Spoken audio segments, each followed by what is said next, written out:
निर्वहन किया, प्रदेश के उपाध्यक्ष, प्रदेश के महामंत्री और वर्तमान में जो हमारी चुनाव संचालन समिति है उसके सह संयोजक के रूप पर तौर पर हमारा मार्गदर्शन कर रहे हैं नारायण दत्त तिवारी जैसी शख्सियत को हराने का जिन्होंने काम किया, ऐसे बलराज पासी जी आज हमारे बीच हैं। मैं आदरणीय बलराज पासी से निवेदन करूंगा कृपया आएं और मंच पर अपना स्थान ग्रहण करें।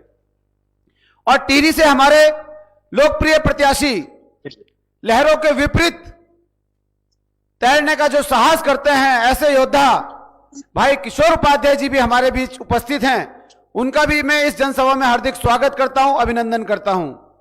हमारे टिहरी जिले के यशस्वी जिला अध्यक्ष भाई विनोद रतूड़ी जी, दोनों महामंत्री नलिन भट्ट जी, गोविंद रावत जी, विधानसभा के हमारे प्रभारी गिरीश बंथवाल जी, जिले के युवा मोर्चा के अध्यक्ष परवीन पवार जी, पूर्व जिला अध्यक्ष संदीप पाटिल जी और सभी मंडलों के सम्मानित अध्यक्षगण, जाखनीधार से श्री उदय सिंह रावत जी, चंबा नगर से श्री धर्म सिंह रावत जी, चंबा ग्रामीण से जगदम्बा प्रसाद बेलवाल जी, नई टिहरी से विजय कटैत जी और जितने भी हमारे मोर्चों के अध्यक्षगण हैं, जितने भी टिहरी विधानसभा के हमारे देवतुल्य कार्यकर्ता हैं और भी पूरे प्रदेश से फेसबुक पेज के माध्यम से जुड़े जितने भी कार्यकर्ता इस वक्त इस जनसभा में उपस्थित हैं वर्चुअल रूप से, मैं सबका हार्दिक स्वागत करता हूं, अभिनंदन करता हूं। अब इस कार्यक्रम को आगे बढ़ाते हुए मैं अपने यशस्वी प्रत्याशी आदरणीय किशोर उपाध्याय से निवेदन करूंगा कि वो सभी टिहरी के कार्यकर्ताओं का मार्गदर्शन करेंगे, उनको संबोधित करेंगे। आदरणीय किशोर उपाध्याय जी। भाई किशोर जी, मेरे बहुत ही योग्य साथी और लंबे समय से सामाजिक और राजनीतिक जीवन में यहाँ के सामाजिक राजनीतिक क्षेत्र के लोगों का मार्गदर्शन करने वाले मेरे भाई बलराज पासी जी, इस वर्चुअल जनसभा में जितने हमारे साथी जुड़े हुए हैं, भारतीय जनता पार्टी परिवार के यशस्वी हमारे प्रधानमंत्री नरेंद्र मोदी जी और हमारे यशस्वी मुख्यमंत्री पुष्कर सिंह धामी जी के नेतृत्व में भारतीय जनता पार्टी ने जिस तरह से उत्तराखंड में चहुमुखी विकास किया है।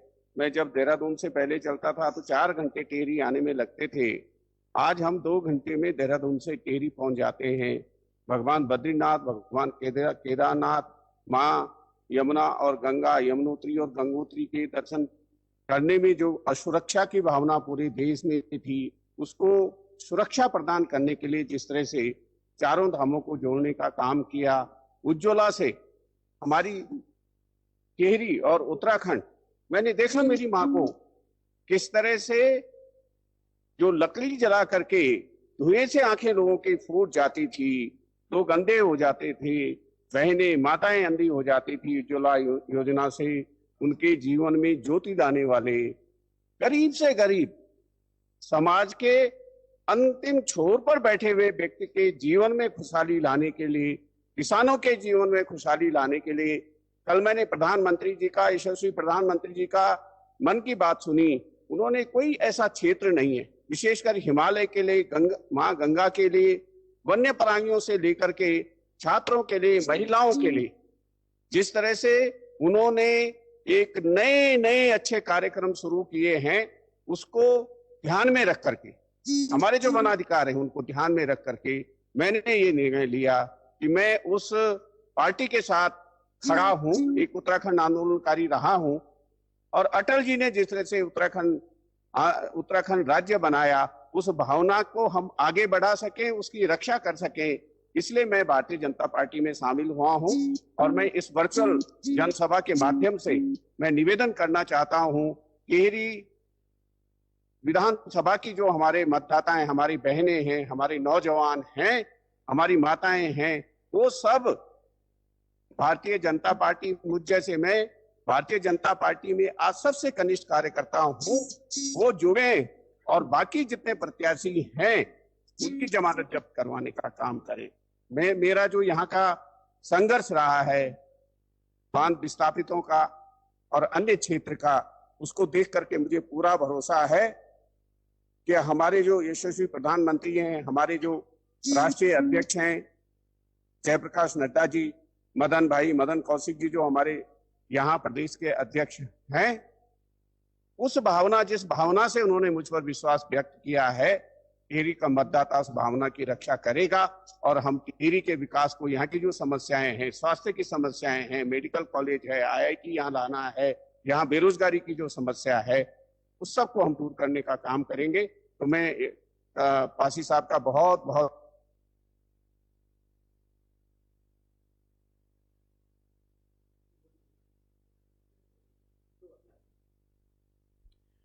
बहुत बहुत धन्यवाद आदरणीय किशोर उपाध्याय जी। निश्चित तौर पर आप टिहरी जीतने जा रहे हैं और जिस उत्साह के साथ हमारे कार्यकर्ता वहां लगे हुए हैं, मुझे पूर्ण उम्मीद है कि इस बार हम पिछली बार से भी ज्यादा बहुमत के साथ टिहरी जीतेंगे। अब जिनका मार्गदर्शन हमें मिलना है, जिन्हें सुनने के लिए हम सब वर्चुअल माध्यम से लगातार जुड़े हुए हैं और अनेकों अनेक कार्यकर्ता प्रदेश में जुड़ते जा रहे हैं, मैं ऐसे आदरणीय बलराज पासी से निवेदन करूंगा कि वो आएं और हम सब टिहरी के कार्यकर्ताओं का मार्गदर्शन करें। आदरणीय बलराज पासी जी।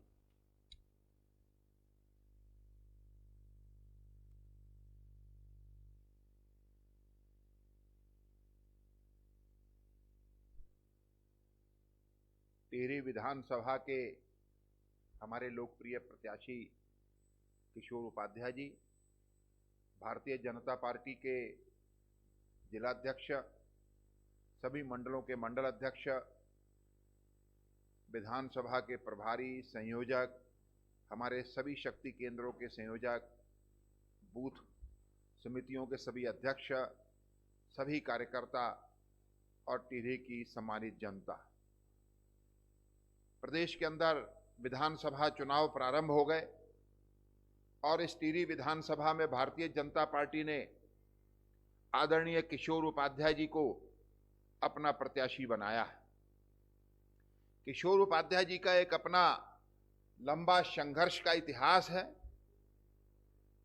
जन समस्याओं को लेकर उन्होंने लंबा संघर्ष किया और प्रदेश की राजनीति में किशोर उपाध्याय जी ने अपना एक स्थान बनाया।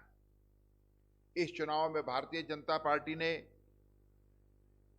उनको सम्मानित किया।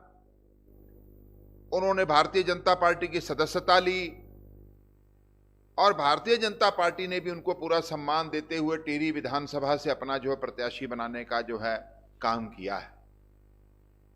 टिहरी की सभी समस्त जनता अच्छी तरह से जानती है, क्योंकि लंबे समय तक उन्होंने भारतीय जनता पार्टी को आशीर्वाद दिया है और टिहरी जिले से मेरा विशेष रूप से लगाव रहा है।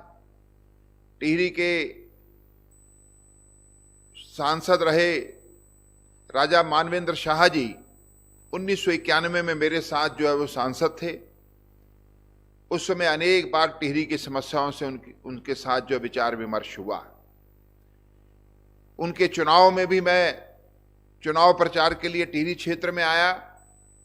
उस समय भी मुझे टिहरी में बहुत कुछ जो है जानकारी जो है प्राप्त हुई। टिहरी क्षेत्र की अनेक स्थानों पर मेरा जाना हुआ। टिहरी का अपना एक ऐतिहासिक महत्व है और भारतीय जनता पार्टी के लिए भी जो टिहरी का बहुत बड़ा महत्व है। महाराजा मानवेंद्र शाह के बाद फिर उनकी जो है पुत्रवधू वहां से आज सांसद हैं और मैं सभी टिहरी के बंधुओं से कहना चाहता हूं, देखो भाई, भारतीय जनता पार्टी ये कोई राजनीतिक दल नहीं था। केवल इसलिए कि कुछ लोगों को सांसद बनाना है, विधायक बनाना है, इसलिए कहीं से कोई जनसंघ की स्थापना हुई। इसका केवल एक बहुत बड़ा कारण यह था कि आजादी के बाद देश के अंदर कोई राष्ट्रीय ऐसा दल नहीं था जो देश की राष्ट्रीय समस्याओं को उठाता। 1948 में देश का विभाजन हुआ। उस विभाजन के समय में भी उस समय की जो कांग्रेस पार्टी थी उसने विभाजन को शहर स्वीकार ही नहीं किया। उस विभाजन के दस्तावेज पर उन्होंने हस्ताक्षर किए। उसके लिए देश की पार्लियामेंट के अंदर कोई वो बिल लेकर नहीं आए या उन्होंने कोई देश के अंदर जनमत संग्रह की कोई बात नहीं की। केवल उन्होंने उस समय किसी भी तरह से इनका प्राकरण जो है सत्ता में पहुंच जाना था और उन्होंने जो है देश का विभाजन स्वीकार कर लिया। ये देश के लिए बहुत दुर्भाग्य था। और उसके बाद लाखों की संख्या में लोग विभाजन के समय में, चाहे पंजाब हो चाहे बंगाल हो, वहां से लाखों की संख्या में लोग हिंदुस्तान में आए और लाखों की संख्या में लोग मारे गए। ये दुनिया के जो जितने भी कत्लेआम हुए हैं, आज तक के सबसे बड़ा कत्लेआम उस समय में हुआ। लाखों हिंदुओं की हत्याएं कर दी गई, क्योंकि विभाजन देश का नहीं हुआ, विभाजन जो है वो धर्म के आधार पर कर दिया गया। और उसके बाद देश की समस्याओं को उठाने के लिए पार्लियामेंट के अंदर कोई सशक्त दल नहीं था। उस समय कांग्रेस पार्टी ने धारा 370 लगाकर कश्मीर को एक तरीके से हिंदुस्तान को अलग कर दिया। पंडित जवाहरलाल नेहरू को कौन चुनौती देता? लेकिन डॉक्टर श्यामा प्रसाद मुखर्जी पंडित जवाहरलाल नेहरू के मंत्रिमंडल में थे, उन्होंने इस्तीफा दिया। और इस्तीफा देने के बाद जनसंघ की स्थापना हुई और सबसे पहली लड़ाई को हमने कश्मीर की लड़ाई को लड़ा।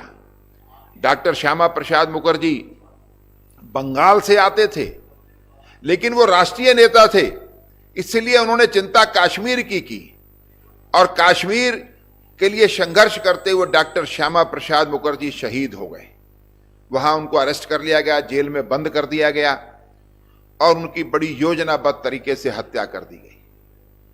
पार्टी उस समय में जनसंघ के रूप में जानी जाती थी। पार्टी के उस समय हमारे युवा नेता अटल बिहारी वाजपेयी, पंडित दीनदयाल उपाध्याय थे, लेकिन हमारा दुर्भाग्य कि कुछ समय के बाद पंडित दीनदयाल उपाध्याय की भी हत्या कर दी गई। हमारे लिए कठिन दौर था, क्योंकि हम विचारधारा के लिए लड़ रहे थे। 1962 में चीन ने भारत पर हमला कर दिया, और जब हमला हुआ तो उससे पहले ही हम लोगों ने जो आगाह किया भारतीय जनसंघ ने कि चीन के झांसे में नहीं आना चाहिए, लेकिन पंडित जवाहरलाल नेहरू इस बात को सुनने के लिए तैयार नहीं हुए, हमारी मजाक उड़ाते थे। लेकिन दुर्भाग्य से देश पर हमला हुआ और देश की हजारों एकड़ जमीन जो है चीन कब्जा कर बैठ गया। और पार्लियामेंट के अंदर हमारी संख्या कम थी, लेकिन उसके बाद भी हमने जो है पंडित जवाहरलाल नेहरू जी की नीतियों का जो है विरोध किया। और लंबे संघर्ष के बाद हम एक ताकत बनकर खड़े हुए। हमारी 3-3, 4-4 पीढ़ियों के कार्यकर्ताओं ने अपना बलिदान दिया, तब ये पार्टी खड़ी हुई है, कार्यकर्ता बंद हुआ। देश के अंदर आपातकाल लगा। 1975 में श्रीमती इंदिरा गांधी अदालत में हार गई, उनका चुनाव अवैध घोषित हो गया। उन्होंने देश में आपातकाल लगा दिया गया, देश के अंदर लाखों कार्यकर्ताओं को उठाकर जेल में डाल दिया गया। 19 महीने तक पूरा देश एक जेल बन गया। लेकिन कार्यकर्ताओं ने लंबा संघर्ष करके इस स्थिति में सरकार को ला दिया, इंदिरा गांधी को ला दिया कि उनको देश के अंदर आम चुनाव की घोषणा करनी पड़ी। और हमने जनसंघ का विलय भारत उस समय जनता पार्टी में किया, अपना चुनाव निशान समाप्त कर दिया। हमारा चुनाव निशान उस समय दीपक था। उस समय नारे हम लोग लगाया करते थे कि तख्त बदल दो, बेईमानों का राज बदल दो, तख्त बदल दो, ताज बदल दो, बेईमानों का राज बदल दो। उस समय कांग्रेस के लोग हमारी मजाक उड़ाते थे और कहते थे, हमारे चुनाव निशान को इंगित करते हुए, कि इस दिए में तेल नहीं और राज बदलना खेल नहीं। ये तो बात सही है कि इस दिए में तेल नहीं था, क्योंकि इस दिए में तेल नहीं जला, भारतीय जनता पार्टी के कार्यकर्ताओं का रक्त जला, जिसकी रोशनी से हमने जो है पार्टी को इतना जागृत किया कि आज पूरी दुनिया उसकी रोशनी से, उसकी चौंधियाहट से, उनकी आंखें जो उनकी जो है चौंधिया रही हैं। और आज भारतीय जनता पार्टी की सरकार है केंद्र में। किसने सोचा था कि हम कभी सरकार में आएंगे, बहुमत के साथ आएंगे? लेकिन पार्टी के कार्यकर्ता और जनता के अपार स्नेह के कारण से हम केंद्र में हमारी सरकार बनी। और ये ऐसी हमारी सरकार बनी जिसने आम आदमी के लिए, गरीबों के लिए काम किया। उससे पहले अटल बिहारी वाजपेयी जी की सरकार बनी। उत्तराखंड राज्य के लिए भारतीय जनता पार्टी ने संघर्ष किया। हम लोग जेलों में गए। मैं स्वयं गाजीपुर की जेल में बंद रहा। हमारे जो पूर्व मुख्यमंत्री भुवन चंद खंडूरी जी, वो बनारस की जेल में बंद थे। लंबे संघर्ष के बाद कहीं हमने इस बात को कहा जो हमारे पे विश्वास नहीं करते थे। ये जो कांग्रेस पार्टी के लोग थे, उस समय मुलायम सिंह को इन्होंने समर्थन दे रखा था। मुजफ्फरनगर का जो गोली कांड हुआ, उसका अगर कोई सबसे बड़ा भागीदार है तो कांग्रेस पार्टी है। हरीश रावत जी के पास इस बात का जवाब नहीं है कि उस समय जो कांग्रेस पार्टी ने मुलायम सिंह को समर्थन दे रखा था, जिसके कारण से सरकार चल रही थी, मुजफ्फरनगर कांड के बाद भी, मसूरी कांड के बाद भी, खटीमा गोली कांड के बाद भी कांग्रेस ने मुलायम सिंह से समर्थन वापस नहीं लिया और कांग्रेस की उत्तर प्रदेश में सरकार निर्बाध गति से चलती रही। और हरीश रावत जी उस समय में इसके प्रमुख भागीदार थे। किसी आंदोलन में हरीश रावत जी शामिल नहीं हुए। हरीश रावत जी के कहीं एक डंडा नहीं लगा, हरीश रावत जी कहीं जेल नहीं गए, हरीश रावत जी ने कोई धरना प्रदर्शन नहीं किया। हमने उस समय भी खड़े होकर कहा था कि यह राज्य तब बनेगा जब केंद्र में भारतीय जनता पार्टी की सरकार आएगी, क्योंकि कांग्रेस की सरकार तो केंद्र में थी। हरीश रावत जी का उस सरकार को पूरा समर्थन था, उसके साथ थे, उसके सहयोग में थे। उस समय वो कांग्रेस के पदाधिकारी थे, इसलिए वो किसी बात से मुकर नहीं सकते हैं। और हम सब जानते हैं जब अटल बिहारी वाजपेयी की सरकार बनी केंद्र में, तब उत्तराखंड राज्य का निर्माण हुआ और उत्तराखंड राज्य को बनाने का काम भारतीय जनता पार्टी ने किया, अटल बिहारी वाजपेयी ने किया। प्रदेश के अंदर आम चुनाव हुए 2002 में। राज्य बनने के बाद प्रदेश में कांग्रेस की सरकार बन गई मित्रों, लेकिन हमने जनता के इस जनादेश को हमने स्वीकार किया। लेकिन अटल बिहारी वाजपेयी ने इस यहां कांग्रेस की सरकार होने के बाद, तिवारी जी की सरकार होने के बाद, कभी इस राज्य की कभी उपेक्षा नहीं की है। अटल जी को मालूम था कि हमने इस राज्य का निर्माण किया, इसको बनाया है। हम भावनात्मक रूप से उत्तराखंड के साथ जुड़े हुए थे। हमने राज्य बनाने के पीछे हमारा कोई राजनीतिक उद्देश्य नहीं था। हमारा राज्य बनाने के पीछे सबसे बड़ा उद्देश्य सामाजिक और राष्ट्रीय था।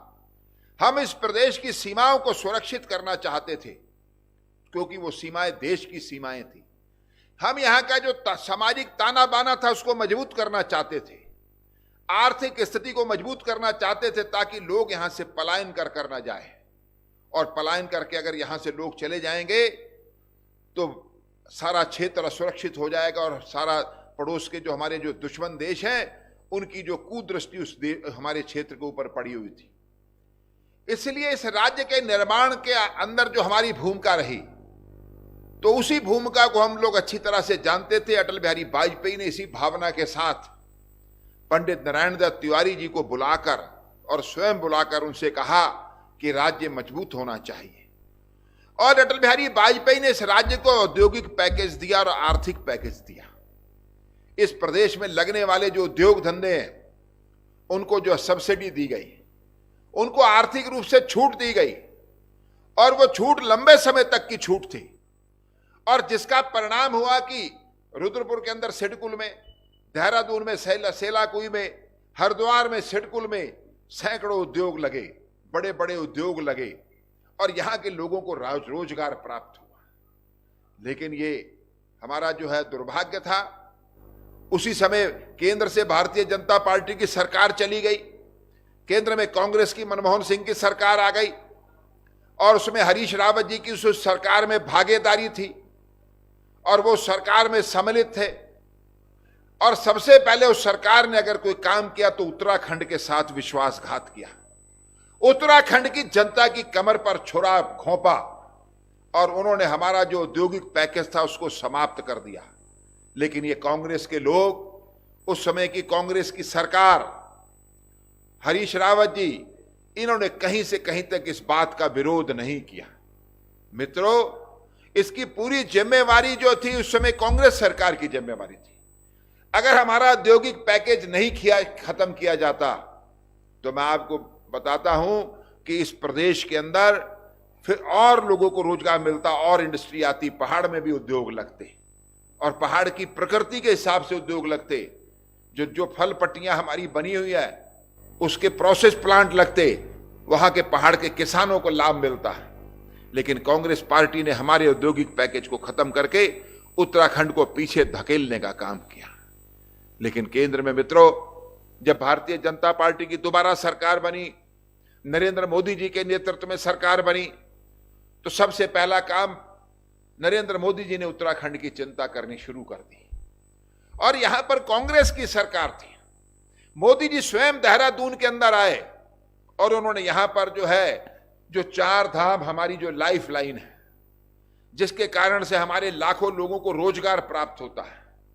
प्रदेश को जो है आर्थिक जो है संसाधन उससे खड़े होते हैं ताकि हम अपना विकास कर पाते हैं।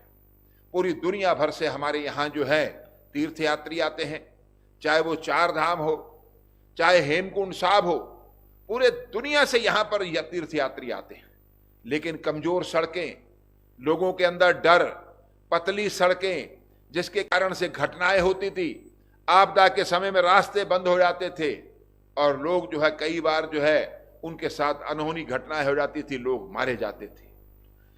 नरेंद्र मोदी जी इस बात को अच्छी तरीके से समझते थे, क्योंकि नरेंद्र मोदी जी का हमेशा उत्तराखंड से पहले से, जब वो मुख्यमंत्री भी नहीं थे उससे पहले उत्तराखंड के साथ उनका लगाव रहा।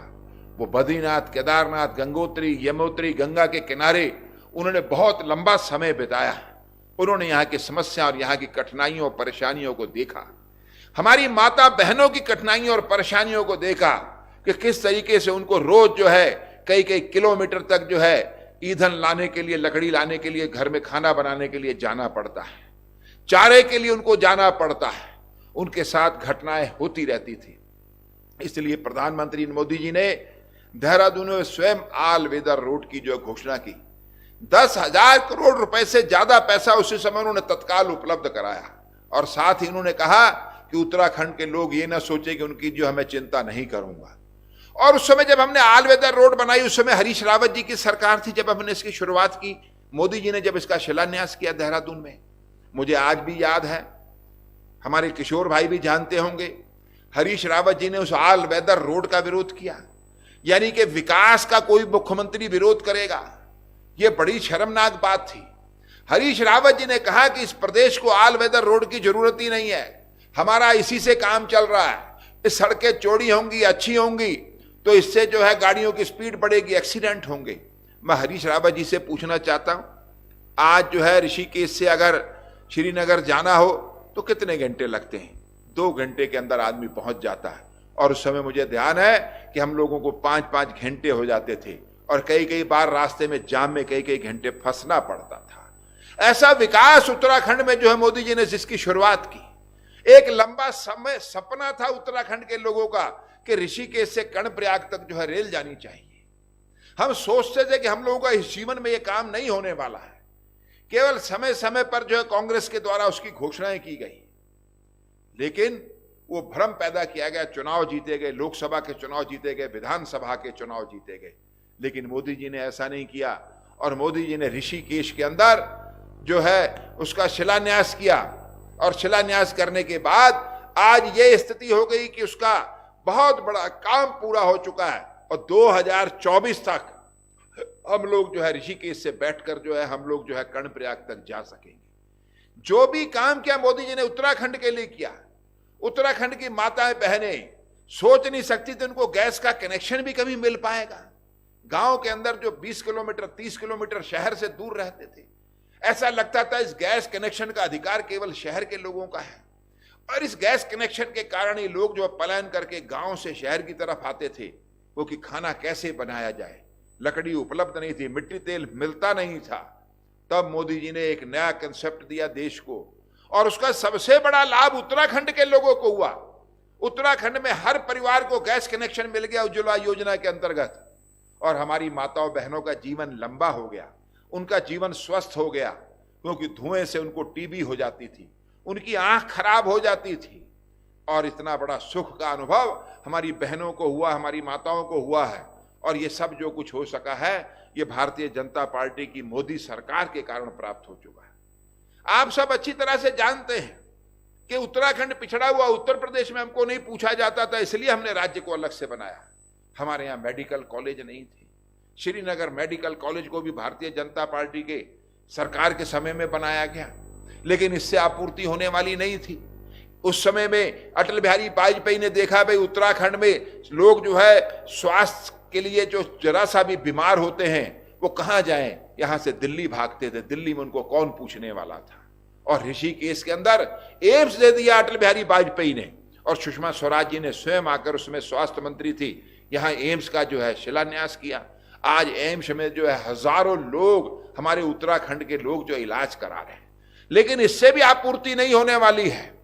क्योंकि स्वास्थ्य की बहुत ज्यादा स्वस्थ रहे हम लोग, इसकी आवश्यकता है। इसलिए भारतीय जनता पार्टी ने एक मेडिकल कॉलेज पिथौरागढ़ में दे दिया, अल्मोड़ा मेडिकल कॉलेज अब शुरू हो गया, उसमें एडमिशन प्रारंभ हो रहे हैं, रुद्रपुर मेडिकल कॉलेज दिया, हमारा जो है हरिद्वार में मेडिकल कॉलेज दिया। उत्तराखंड में हमारे सामने बहुत बड़ी समस्या है कि डॉक्टर्स जो है वो इंटीरियर में नहीं जाते, डॉक्टर हैं ही नहीं। एक डॉक्टर को बनने में 5 से लेकर 7 साल लगते हैं एमबीबीएस डॉक्टर बनने में, और अगर डॉक्टर ही हमारे पास नहीं है तो हमारे पहाड़ के अस्पतालों में डॉक्टर कहां से उपलब्ध होंगे, कहां से जाएंगे जब डॉक्टर बन ही नहीं रहे। पहले तो सबसे बड़ी आवश्यकता थी डॉक्टर बने, और पहाड़ में मेडिकल कॉलेज होंगे, हमारे प्रदेश में मेडिकल कॉलेज होंगे तो हमारे डॉक्टर हमारे यहां काम करेंगे। इतनी बड़ी जो है सोच प्रधानमंत्री की, हमारी उत्तराखंड सरकार की, धामी जी की सरकार की सोच, पुष्कर सिंह धामी जी की सोच कि जब डॉक्टर होंगे तभी तो हम डॉक्टर लोगों को दे पाएंगे, और डॉक्टरों को बनाने में लंबा समय लगता है, इसलिए इतने मेडिकल कॉलेज खोले गए। लेकिन तब तक हम लोग ऐसे लोगों को नहीं छोड़ सकते थे। भारतीय जनता पार्टी की उत्तराखंड की सरकार ने आयुष्मान योजना जो मोदी जी ने शुरू की थी, उस योजना को हमने उत्तराखंड में लागू किया। मोदी जी ने एक राह दिखाई और उत्तराखंड के हर व्यक्ति का आयुष्मान कार्ड बना, और 5 लाख रुपए तक उसका इलाज मुफ्त में। आपको जानकर खुशी होगी, जो अभी तक मेरे पास आंकड़े हैं, 4 लाख से ऊपर ज्यादा लोगों का उसमें जो है इलाज हो चुका है। अभी पिछले 15 दिन पहले तक के जो मेरे पास आंकड़े थे, 595 करोड़ रुपया खर्च हो चुका है। यानी कि आप अपना कार्ड लेके किसी भी प्राइवेट अस्पताल में जाएं और जो अपना वहां दिखाएं, आपका 1 रुपया खर्च नहीं होने वाला। 1 रुपए से लेकर 5 लाख रुपए तक का जो भी खर्चा आएगा, आपको कोई खर्चा नहीं करना, सब खर्चा आपका मुफ्त में। केवल आपके पास आयुष्मान कार्ड होना चाहिए। यानी कि हर चीज की चिंता, आज पीने के पानी के लिए जो उत्तराखंड की बहनों को दूर तक जाना पड़ता है, मोदी जी ने इस बात की चिंता की, और इसलिए जो है जल जीवन मिशन के अंतर्गत उत्तराखंड के अंदर हर घर तक जो है नल लगाया जा रहा है, हर घर तक पीने का पानी उपलब्ध कराया जा रहा है। ये किस सरकार में हुआ भाई? ये केंद्र की हमारी मोदी जी की सरकार, उत्तराखंड में धामी जी की सरकार, और ये डबल इंजन की सरकार। लेकिन अभी बहुत कुछ किया जाना बाकी है। आज केंद्र में भारतीय जनता पार्टी की सरकार है, हम अच्छी तरीके से समझ ले, ये दीवार पर साफ लिखा दिखाई दे रहा है कि अगले 20 साल तक केंद्र में भारतीय जनता पार्टी की सरकार रहनी। और अगर भारतीय जनता पार्टी की केंद्र में सरकार है और यहां अगर दूसरी पार्टी की सरकार है, आप अच्छी तरह से जानते हैं, बंगाल के अंदर केंद्र की योजनाओं को लागू नहीं किया गया। आज भी वहां के किसानों को मोदी जी द्वारा भेजा हुआ जो है 6,000 रुपया सालाना, हर 4 महीने में 2,000 रुपया किसान के खाते में डालने वाला पैसा बंगाल के किसानों को नहीं प्राप्त हो रहा है। उत्तराखंड के अंदर भी 9 लाख से ज्यादा किसानों के खाते में हर साल 6,000 रुपया आता, जो हमारी छोटी जोत के किसान है। भाई और बहनों, अगर ये केंद्र में हमारी सरकार और यहां कांग्रेस की सरकार बन गई, तो जो मिलने वाला केंद्र से लाभ है, उस लाभ का जो हमें जो बहुत बड़ा नुकसान हो जाएगा। डबल इंजन का मतलब यह है कि हमारे यहां की शक्ति और दिल्ली की शक्ति दोनों मिलके उत्तराखंड की सेवा के लिए काम करेंगी। मैं आप सभी लोगों से निवेदन करना चाहता हूं, अपने टिहरी के निवासियों से, कि आपको बड़ा अच्छा अवसर प्राप्त हुआ है, एक मजबूत नेता आपको प्राप्त हुआ है। किशोर उपाध्याय को छोटा मोटा नाम नहीं है। किशोर उपाध्याय एक ऐसा नाम है जो आपकी समस्याओं को सही जगह तक पहुंचाने की उसके अंदर क्षमता है, उसको पूरा करने की क्षमता है। किशोर उपाध्याय एक जन नेता है जो आम जनता तक जिनकी पहुंच है, और वो जनता के बीच में जा रहे हैं, लोगों से मिल रहे हैं, लोगों के दुख दर्द को समझ रहे हैं। और मैं आपसे निवेदन करना चाहता हूं कि उत्तराखंड में मजबूत सरकार बनाने के लिए, बहुमत सरकार बनाने के लिए, और वो तभी बनेगी जब टिहरी विधानसभा से आप किशोर उपाध्याय जी को जिताकर भेजेंगे और भारी बहुमत से भारतीय जनता पार्टी को विजयी बनाएंगे। आप सब कार्यकर्ताओं का बहुत बहुत धन्यवाद। बहुत बहुत धन्यवाद आदरणीय बलराज पासी जी, आपने अपना व्यस्त समय टिहरी के कार्यकर्ताओं के लिए दिया। मैं आपका दिल की गहराइयों से धन्यवाद करता हूं। सभी टिहरी के अपने जितने भी सम्मानित कार्यकर्ता इस वर्चुअल माध्यम से हमारे साथ जुड़े हैं, मैं सबका दिल की गहराइयों से धन्यवाद करता हूं। अपने सभी मंडल अध्यक्षों का, अपने जिला अध्यक्ष जी का, दोनों महामंत्रियों का, और जितने भी मोर्चे के अध्यक्ष कार्यकर्ता जुड़े हैं सबका मैं धन्यवाद करता हूं। और विशेष धन्यवाद हमारे जो टीम के सह संयोजक हैं भाई परवीन लेखवार जी, जो लगातार जो इन वर्चुअल रैलियों को यहां करा रहे हैं, उनका भी मैं धन्यवाद करता हूं। जय हिंद, जय भारत।